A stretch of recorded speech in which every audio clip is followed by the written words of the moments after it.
Everyone, अस्सलाम वालेकुम and welcome back to my channel. I hope कि आप सभी लोग बिल्कुल ठीक होंगे और खैरियत से होंगे। अल्हम्दुलिल्लाह मैं भी बिल्कुल ठीक हूँ और आज आप लोग के साथ शेयर करने जा रही हूँ अपने वीकेंड का व्लॉग। तो मैं जा रही हूँ बाहर और कुछ छोटी छोटी सी चीज़ें लेनी है घर की ज़रूरत के लिए, तो एक तरह से विंडो शॉपिंग के लिए जा रही हूँ। तो आप लोग भी मेरे साथ चलिए और एंजॉय कीजिए आज के व्लॉग को। तो चलिए फिर without any further adieus let's start the video. अच्छा जी, वैसे तो आज सुबह से यहाँ पे इतनी तेज़ बारिश थी और इतनी ज़्यादा सर्दी थी कि मैं आपको बता नहीं सकती।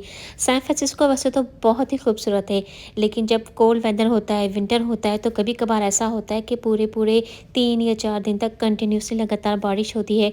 समटाइम्स ऐसा होता है कि जब बारिश होती है तो थोड़ी-सी सर्दी जो है वो कम हो जाती है, लेकिन समटाइम्स बिल्कुल ऑपोज़िट हो जाता है। जब बहुत तेज़ बारिश हो रही होती है तो सर्दी भी बहुत ज़्यादा हो जाती है। तो इस दफ़ा भी कुछ ऐसा ही हो रहा है, जैसे-जैसे सर्दी बढ़ती जा रही है, बारिशें भी बढ़ती जा रही हैं और सर्दी भी हो रही है।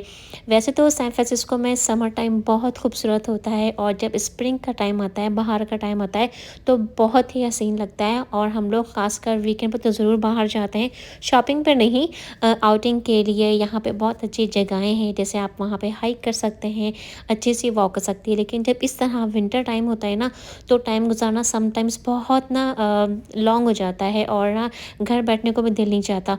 तो बारिश भी रुक गई थी और मुस्कान ने भी ज़िद की हुई थी कि मुझे बाहर ज़रूर जाना है, तो कुछ चीज़ें रिटर्न करवानी थी। तो फिर मैंने मुस्कान को कहा कि तुम डैड के साथ जाओ और अपनी चीज़ें कुछ रिटर्न करवा दो और तब तक मैं करती हूँ यहाँ पे विंडो शॉपिंग। तो फिर मैं यहाँ पे आई थी मॉल, सारामोंटी मॉल है, ये हमारे घर से बहुत करीब है और मैं आई थी टीजे मैक्स। टीजे मैक्स यहाँ पे बहुत अच्छा स्टोर है अमेरिका में और आई एम श्योर कि बहुत सारी डिफरेंट स्टेट्स और सिटीज़ में होगा ये। तो यहाँ पे होता ये है कि ये एक तरह से रीसेलर स्टोर है, जो बहुत अच्छी ब्रांड्स की चीज़ें होती हैं वो यहाँ पे दोबारा से ये लोग उसको सेल करते हैं और हाफ़ प्राइस में सेल करते हैं। जैसे ये जो मैं आपको लिपस्टिक्स दिखा रही हूँ, बहुत अच्छी लिपस्टिक्स हैं और ये है अनास्टेसिया बेवर्ली हिल की। और इसमें जो आपको जो डार्कर शेड नज़र आ रहा है ना, वो मैंने मेसी से परचेज़ किया था और वो भी मैंने सेल में $25 की एक परचेज़ की थी और यहाँ पे $20 में आपको 2 मिल रही थी। और इसके साथ-साथ ये जो स्टेला के आप हाइलाइटर्स देख रहे हैं, ये बहुत अच्छे हैं। ये लिक्विड ग्लिटर आई शेडोज़ होते हैं जो आप आईलिड पे आराम से लगा सकते हैं और यहाँ पे देखें कितना अच्छा पैक है, $20 में आपको 2 शेड मिल रहे हैं। तो मेकअप का तो किसे शौक नहीं होता और मैं जब भी ऐसी जगहों पे जाती हूँ मैं चेकआउट ज़रूर करती हूँ, जबकि मेरे पास खुद बहुत सारा मेकअप है। लेकिन अब मैंने मेकअप बाय करना, कॉस्मेटिक्स की चीज़ें परचेस करना काफ़ी हद तक स्टॉप कर दी हैं। और फिर किचन के सेक्शन में मेरा हमेशा जाना होता है, तो मैं कभी भी प्रेफर नहीं करती नॉन स्टिक के बर्तन। और जो मैं बर्तन प्रेफर करती हूँ, जो मैं आपको रेकमेंड करूँगी, वो है स्टील के बर्तन। मैंने स्टेनलेस स्टील कुकवेयर पर एक डिटेल में वीडियो बनाई है, मैं आप लोग के साथ ज़रूर शेयर करूँगी। बल्कि उस वीडियो का जो लिंक है मैं डिस्क्रिप्शन में ऐड कर दूँगी, आप लोग ज़रूर देखिएगा, ताकि आप लोगों को पता चले कि जो एल्युमिनियम और सिल्वर के बर्तन हम जो डेली बेसिस पे जो यूज़ करते हैं वो कितने ज़्यादा डेंजरस हैं, कितने ज़्यादा ख़तरनाक हैं हमारी हेल्थ के लिए। और मैं आपको गारंटी से कहती हूँ, अगर आपने एक दफ़ा स्टील का कोई भी कुकवेयर या कोई भी बर्तन यूज़ कर लिया, आप कभी भी सिल्वर और एल्युमिनियम के बर्तन नहीं यूज़ करेंगे। तो खैर थोड़ी सी विंडो शॉपिंग की और फिर उसके बाद यहाँ पर मैं ग्रोसरी स्टोर में ना स्टॉप बाय हो गई थी, क्योंकि ये था सैटरडे का डे और मेरे पास संडे और एक ही दिन था और फिर मंडे से बच्चों का स्कूल था। तो अगर मैं अभी इस वाले स्टोर में स्टॉप नहीं करती तो फिर मुझे संडे को दोबारा बाहर जाना पड़ता। तो खैर यहाँ पर मुझे सिर्फ ये सेफ़े है बाय द वे, तो मतलब सेफ़े स्टोर का नाम है। यहाँ से मुझे 2-3 चीज़ें ही चाहिए थी। चीज़ चाहिए थी और चीज़ भी यहाँ पर डिफरेंट टाइप्स की होती हैं जो मैं पास्ता में यूज़ करती हूँ और एक स्लाइस वाली होती है जो मैं बच्चों के स्कूल के सैंडविचेस के लिए यूज़ करती हूँ। सबसे ज़्यादा जो इम्पोर्टेंट चीज़ थी वो थे बेगल और स्पिनच। बेगल चाहिए थे बच्चों के लंच के लिए, जो बिल्कुल भी फ्रेश नहीं थे, बहुत ज़्यादा हार्ड हो रहे थे, तो फिर मैंने नहीं लिए।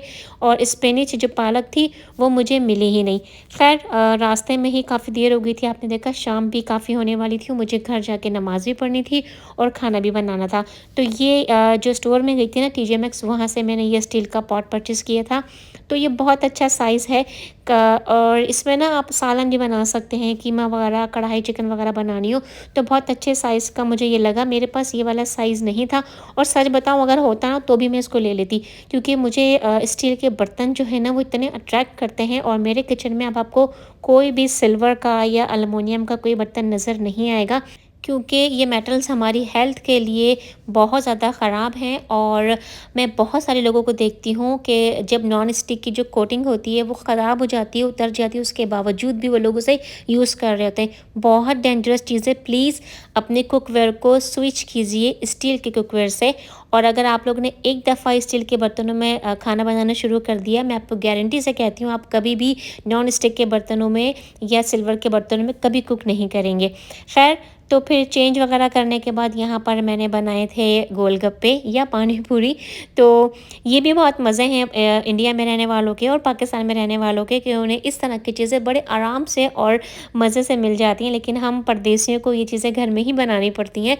और फिर बस थोड़ा सा रेस्ट करने के बाद फिर अब यहाँ पे मैं आप लोगों के साथ बहुत मज़े की और सिंपल सी रेसिपी शेयर कर रही हूँ। आप इसे एक तरह से क्रिस्पी क्रंची क्लब सैंडविच भी कह सकते हैं। जो ये मेरी अपनी रेसिपी है, आपको कहीं पे भी यूट्यूब पे ये नहीं मिलेगी। तो इसके लिए मैंने लिया है बीफ, रेगुलर कीमा लिया है, कोई फैटनिंग नहीं है, कोई चिकनाई इसमें मैंने ऐड नहीं किए। और फिर उसमें मैंने घर के सिंपल स्पाइसेस ऐड करे हैं, जैसे नमक है, हल्दी है और पिसी हुई काली मिर्चें हैं, पिसा हुआ ज़ीरा, पिसा हुआ गरम मसाला और कुटी हुई मिर्चें मैंने इसमें ऐड की हैं और पिसी हुई लाल मिर्चें मैंने इसमें ऐड की हैं। और फिर इसमें हम इसको अच्छा सा कलर देने के लिए यहाँ पे मैंने फूड कलर का यूज़ किया है, जो ऑरेंज कलर का था, जर्दे का रंग। और फिर इसके साथ साथ मैंने हरी मिर्चें चॉप करके डाली हैं, प्याज डाली है, हरा धनिया। अच्छा, जो हरी मिर्चें मैंने यूज़ की हैं ये बहुत स्पाइसी वाली, जो हमारी छोटी वाली हरी मिर्ची होती हैं, ये वो वाली नहीं है, थोड़े बड़े साइज़ की मिर्ची थी। और इसके साथ साथ मैंने इसमें जिंजर गार्लिक पेस्ट भी डाला था। तो इन सारी चीज़ों को हम अच्छी तरह से मिक्स कर लेंगे। जब ये सारी चीज़ें अच्छी तरह से हमारी कीमे में मिक्स हो जाएंगी, उसके बाद हम इसमें टमाटर ऐड करेंगे। अगर मैं टमाटरों को पहले ही डाल के इसको मिक्स करती तो टमाटर बहुत ज़्यादा सौगी हो जाते हैं और जो टमाटर के जो चंक्स आते हैं ना आपके कबाब्स में, वो नहीं आएंगे। और सारी चीज़ें मिक्स करने के बाद फिर मैंने आखिर में इसमें डाले हैं टमाटर के स्लाइसेस या पीसेस। और फिर ऑयल डाल के मैंने इसको मैरिनेशन के लिए रख दिया था। तो इस क्रिस्पी क्रंची सैंडविचेस के साथ मैं बनाऊंगी फ्रेंच फ्राइज़। तो फ्रेंच फ्राइज़ मैंने फ्रोज़न यूज़ की है। अगर आप चाहें तो घर में भी पोटैटोस को, आलू को कट करके बना सकते हैं। और तो मैं जो बर्गर्स की जो पैटीज़ बनाऊंगी वो मैं ग्रिल पे बनाऊंगी, लेकिन कोई ज़रूरी नहीं है। अगर आपके पास इस तरह की कोई बड़ी ग्रिल नहीं है, आप रेगुलर तवे पे या फ्राई पैन पे भी अपनी जो बीफ की पैटीज़ हैं उनको फ्राई कर सकते हैं। जब तक ग्रिल प्री हीट हो रही थी, गर्म हो रही थी, मैंने फ्रेंच फ्राइज़ को डिफ्रोस्ट करके माइक्रोवेव में 30 सेकंड के लिए उसको मैंने डिफ्रोस्ट कर लिया था। और फ्रेंच फ्राइज़ को मैं बनाऊंगी एयर फ्रायर के अंदर। और यकीन जाने, एयर फ्रायर जिनके पास है वो मेरी इस बात से पूरा पूरा एग्री करेंगे कि बहुत अच्छी और बहुत स्मार्ट परचेज़ है। अगर आप लोग सोच रहे हैं एयर फ्रायर को परचेज़ करने का, तो आंख बंद करके ज़रूर परचेज़ कीजिए। बहुत अच्छी चीज़ है, ख़ासकर रमज़ानों में तो आपको एक तरह से ना ब्लेसिंग लगती है कि जो भी हम समोसे, पकोड़े या कोई भी हम चीज़ बनाते हैं, जब इफ्तारी में बन जाती है, आप नेक्स्ट डे आराम से उसको एयर फ्रायर में अच्छी तरीके से क्रिस्पी क्रंची गरम कर सकते हैं। तो खैर, इन शॉर्ट ये कि मैंने फ्रेंच फ्राइज़ को क्रिस्पी होने के लिए एयर फ्राई में रख दिया था। और जो बीफ की पैटीज़ हमने बनाई थी उसको मैं यहाँ पे ग्रिल पे हल्का हल्का ग्रिल करना स्टार्ट कर दूँगी। तो लो टू मीडियम हम आँच में इसको पकाएंगे। और हम इसको जब भी हम बीफ के कबाब्स बनाते हैं तो हम उसको स्क्वीज़ नहीं करते, दबाते नहीं हैं। हमें उसको उसी की जो वेट होता है ना, उसी में उसको कुक करना होता है। पहले वो अपना पानी रिलीज़ करते हैं और फिर वो अच्छी तरह से ग्रिल होना स्टार्ट हो जाते हैं। कभी भी आप स्पैचुला की मदद से या चिमटे की हेल्प से उनको स्क्वीज़ ना करें। सैंडविच के लिए मैंने यहाँ पे जो लॉन्ग ब्रेड आपको दिखाई थी वो मैंने यहाँ पे यूज़ किए। और हमारे पाकिस्तान में, इंडिया में ये ब्रेड्स बहुत आराम से मिल जाती हैं। हमारे यहाँ पे अमेरिका में इस तरह से ना लंबे शेप में ये ब्रेड होती है। तो मैंने उसको सिंपली कट किया है। कट करके मैं इसको फ्राई पैन पे हल्का सा सेक रही हूँ। साथ में आपने देखा होगा कि मैं सॉस बना रही हूँ सैंडविचेस के लिए। उस सॉस में मैंने सिंपली मेयोनीज़ लिया है, केचप लिया है और आप अपनी चॉइस के हिसाब से कोई भी हॉट सॉस जो आपके घर में हो वो आप लें। उन तीनों चीज़ों को मिक्स कर लें, बहुत मज़ेदार सा सॉस बनता है। साथ में मैंने बना लिया था सॉस। ब्रेड को मैंने तवे पर इस तरह से सेक लिया था, अच्छा सा क्रिस्पी करेंगे, क्रंची करेंगे। फिर सिंपली मैंने इसमें मेयोनीज़ स्प्रेड किया था और जो सॉस हमने बनाई थी, तीनों सॉस को मिक्स करके वो सॉस यहाँ पे मैं इस पर स्प्रेड कर रही हूँ। अच्छा, सैंडविचेज़ में आप अपनी चॉइस के हिसाब से बहुत सारी चीज़ें डाल सकते हैं, जैसे लेट्स डाल सकते हैं, सलाद पत्ता डाल सकते हैं और प्याज डाल सकते हैं। इस तरह के वेजिटेबल्स आप अपने चॉइस के हिसाब से इसमें ऐड कर सकते हैं। लेकिन मेरे हस्बैंड और बच्चों को इतनी ज़्यादा वेजिटेबल्स नहीं पसंद, तो मैंने सिंपल रखा था। जो बीफ के कबाब, जो पैटीज़ मैंने बनाई थी, ग्रिल की थी, वो मैंने पहले ब्रेड पे स्प्रेड करी। उसके बाद मैंने यहाँ पे चीज़ स्प्रेड की थी। सलाद पत्ता है मेरे पास यहाँ पे, लेट्स, वो मैंने स्प्रेड की है। और इसके बाद ये जो आपने दोबारा से एक सॉस देखा है, ये यहाँ पे हमारे अमेरिका में एक बहुत फेमस रेस्टोरेंट नहीं है, फ़ास्ट फूड है, इन एंड आउट के नाम से। तो ये वहाँ का स्प्रेड है, वो मैंने स्प्रेड किया है। अगर आपके पास इस तरह का कोई भी रेस्टोरेंट का कोई सॉस हो तो आप वो डाल सकते हैं, वरना सिंपली जो सॉस हमने बनाया था वो भी आप इसमें स्प्रेड कर सकते हैं। साथ में इसमें ऐड करें केचप, और फिर जो हमने ब्रेड का दूसरा वाला स्लाइस जो हमने क्रिस्पी किया था, वो हम इसके ऊपर इस तरह से रख देंगे। तो यहाँ पे हमारा बहुत मज़ेदार सा क्रिस्पी क्रंची क्लब सैंडविच बनके बिल्कुल रेडी है। एयर फ्राई में ज़बरदस्त सी फ्राइज़ भी हो गई थी, जो बहुत ही मज़े की थी। देखिए, बग़ैर किसी ऑयल में डीप फ्राई किए हुए हमारी बहुत अच्छी गोल्डन सी फ्रेंच फ्राइज़ बनके तैयार हो चुकी हैं।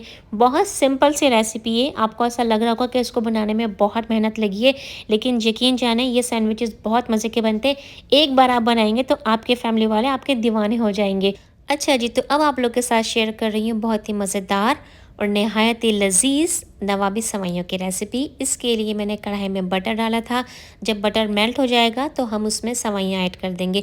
रोस्टेड सेवइयाँ मैंने ली हैं, अहमद की या शान की, आप कोई भी ले सकते हैं। सेवइयाँ जब अच्छी तरह से गोल्डन हो जाएंगी, फिर उसमें मैंने पिसी हुई इलायची ऐड की है, चीनी ऐड की है। चीनी आप अपने चॉइस के, अपने टेस्ट के हिसाब से डालिएगा। थोड़े से पानी में मैंने येलो फूड कलर डिज़ोल्व करके रखा था, वो ऐड कर देंगे। उसके बाद ही इसमें मैंने पानी ऐड किया था 1/2 कप, लेकिन बहुत ही ज़्यादा माज़रत के साथ उसका क्लिप मुझसे मिस हो गया। फिर जब पानी ऐड करेंगे तो उसके साथ ही मैंने 2 ड्रॉप्स केवड़ा एसेंस के डाले थे। किशमिश डालेंगे और अपने चॉइस के हिसाब से आप इसमें ड्राई फ्रूट्स डाल दीजिएगा। मैंने बादाम पिस्ते ऐड कर दिए थे और फिर इसको कवर करके बिल्कुल धीमी आंच पे कुक करेंगे। और तब तक कुक करेंगे जब तक हमारी सेवइयाँ बिल्कुल सॉफ्ट और खिली खिली ना हो जाए। उसके बाद जो ड्राई फ्रूट्स हमारा रह गया था वो ऐड करेंगे और फिर आखिर में ऐड करेंगे खोया। बहुत मज़ेदार और बहुत आसान रेसिपी है, और इसका जो सारा राज है वो है केवड़ा एसेंस की 2 ड्रॉप्स में और बटर में। ज़रूर बनाएं, आई एम श्योर कि आपके घर में ये सेवइयाँ सबको पसंद आएंगी। तो फ्रेंड्स, ये था आज का व्लॉग। उम्मीद करती हूँ कि आपने वीडियो को पसंद किया होगा, आज का व्लॉग आपको पसंद आया होगा। वीडियो अच्छी लगी हो तो वीडियो को लाइक ज़रूर कीजिएगा, शेयर कीजिएगा अपने फ्रेंड्स और फैमिली के साथ। अगर आप लोग मेरे चैनल पर पहली दफ़ा आए हैं और आपको मेरी वीडियोस अच्छी लग रही है गाइस, तो चैनल को सब्सक्राइब ज़रूर कीजिए। अपना बहुत ज़्यादा ख्याल रखें। नेक्स्ट व्लॉग में और एक अच्छे से नए कंटेंट में आप सभी लोगों से बहुत जल्द मुलाकात होगी। अल्लाह हाफिज़।